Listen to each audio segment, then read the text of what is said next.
আমি এখন বানাবো কাসুন্দি দিয়ে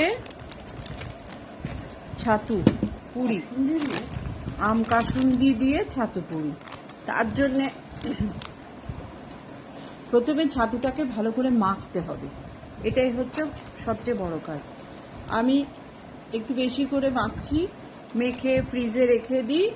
তারপরে যখন এখন আমরা তো দুটো চারটে বানাই, অল্প বানাই, তো বাকিটা ফ্রিজে রেখে দিই। কিন্তু বানানোর সময় একটু বেশি করে বানিয়ে নিই ছাতু পুরি। এই যে প্রথমে আমি দিলাম ছাতু, এরপরে দেব নুন, দিলাম নুন, তারপরে দিলাম চিনি, চিনিটা একটু বেশি দিতে হয়। তারপরে দিলাম আম কাসুন্দি,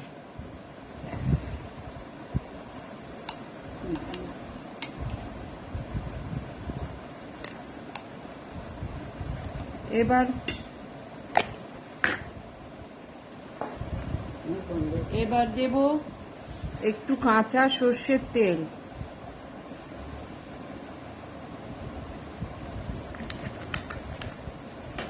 তারপরে দেব জিরে, ধনে, লঙ্কা, গোলমরিচের বানানো একটা শুকনো ভাজা মশলা,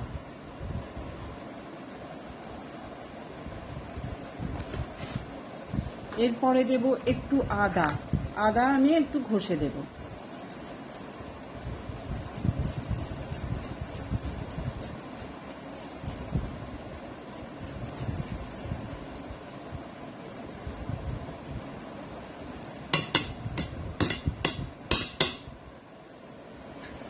এবার একটু কাঁচা লঙ্কা, দুটো কাঁচা লঙ্কা এর মধ্যে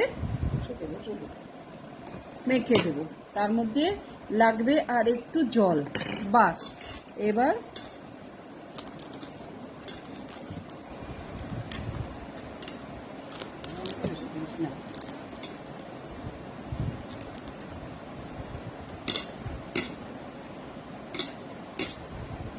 জল কই, জলটা কই, একটু জল, ব্যাস হয়ে গেল। এইটাই ভালো করে মাখলেই এবার পুর ভরবো, ভরে ভাজবো, ব্যাস। আটাটা দেখা যাচ্ছে না, হাতটা, এই যে আটার প্লেন আটা মাখা, রুটি করার যে আটা মাখা, সেই আটা মাখা, তার মধ্যে এই পুরটা ভরে এরকম করে। এইটা যদি বানিয়ে রাখা হয়, ধরুন রাত্রিবেলা তো সবাই অল্প খায়, দুটো রুটি, সবাই প্রায় রাত্রিবেলা রুটি খায়। এবার আপনি এরকম করে ভরে নিয়ে মানে এমনি যদি ভেজে নেন, অল্প একটু সামান্য ভালো করে ভেজে নিয়ে একটুখানি তেল এদিক ওদিক দিয়ে, তাহলে কিছু লাগে না। একটু আচার, রাত্রিবেলা কেউ কেউ আচার খায়, না খেলেও হয়, শুধুই খাওয়া যায়, একটুখানি তরকারি দিয়ে শুধুই খাওয়া যায়, ভীষণ ভালো লাগে, খুব ভালো লাগে। এবার বেলে ভাজতে, এবার আমি বেলে নিচ্ছি, পুর ভরে নিলাম।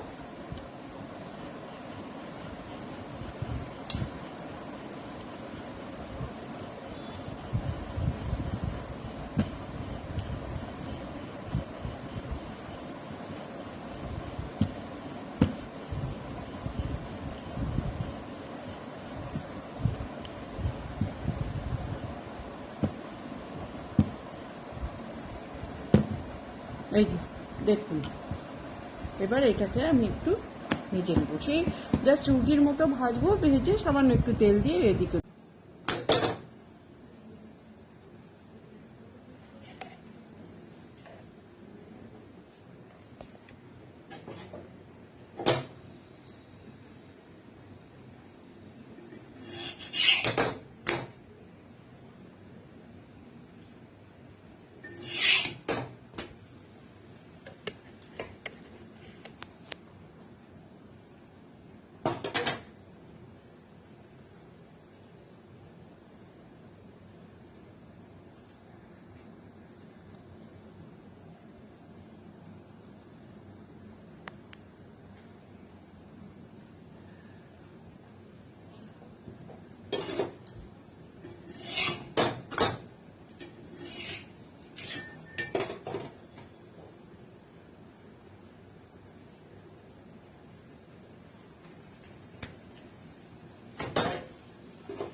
যেহেতু রুটির আটার মতো করে মাখা, সেই জন্যে খেতে খুব ভালো লাগবে।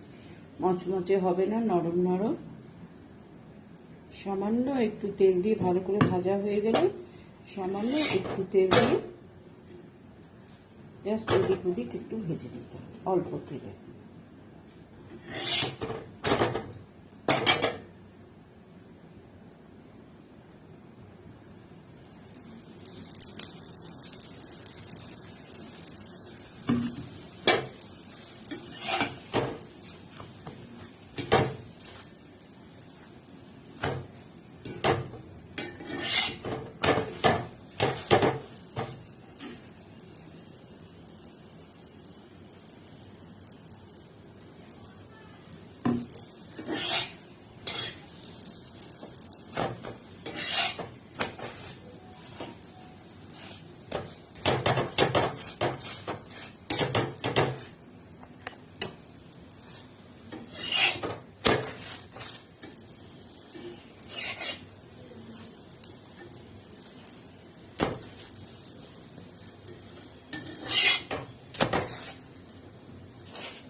ব্যাস হয়ে গেছে।